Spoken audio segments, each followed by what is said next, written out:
Agostino? Agostino, vieni a Diddo, o più semplicemente a Didino, che ti impara l'italiano. Oggi faremo la lezione di grammatica. Allora, grammatica si scrive con una M sola. Grammatica, ripeti a Diddo grande. Grammatica. Benissimo, Agostino. Cominciamo. Allora, cominciamo si scrive con due M. Ripeti grande. Cominciamo. Cominciamo. Bravissimo, bravissimo Agostino. Va bene, si scrive con due B. Va bene. Poi c'è anche quest'altra parola molto importante che crea qualche problema. Semaforo. Semaforo si scrive con due M. Semaforo. Ripeti. Semaforo. Bravissimo. Adesso c'è quest'altra parola che si pronuncia in questa maniera. Veramente. Si pronuncia come semplicemente. Come abitudinariamente. Si scrive con due M. Ripeti, veramente. Veramente. Bravissimo.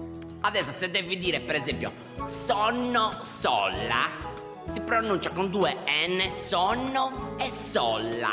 Ripeti, sonno, solla. Sono sola. Bravissimo Agostino. Diciamo di sì. Diciamo si scrive con due M. Ripeti, diciamo. Diciamo. Bravissimo Agostino, bravissimo. Ok, adesso per esempio cosa possiamo dire? Ecco, prendiamo questa parola. Attenzione che questa parola è un po' difficile. Tranelo. Trane, che ne so, mi hanno tirato un tranelo. Tranelo si scrive con una L sola. Tranelo. Ripeti grande a Diddo. Tranello. Bravissimo. E questa parola, per esempio, un'altra è gomone.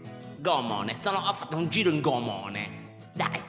Ripeti, gomone. Gomone. Bravissimo. Adesso è una parola che è un po' pericolosa, stai attento. Spinelo. Lo spinelo si legge con una L sola. Spinelo. Ripeti. Spinello. Ho fumato uno spinello. Ripeti. Ho fumato uno spinello. Bravissimo, adesso ce ne andiamo. E Diddo ti compra il gelato. Oh, grazie. Gelato si scrive con due T. Gelato, due L anche. Gelato. Ripeti, grande gelato. Gelato. Brava, andiamo da comare. Dai Agostino, andiamo da comare. Andiamo, Diddo.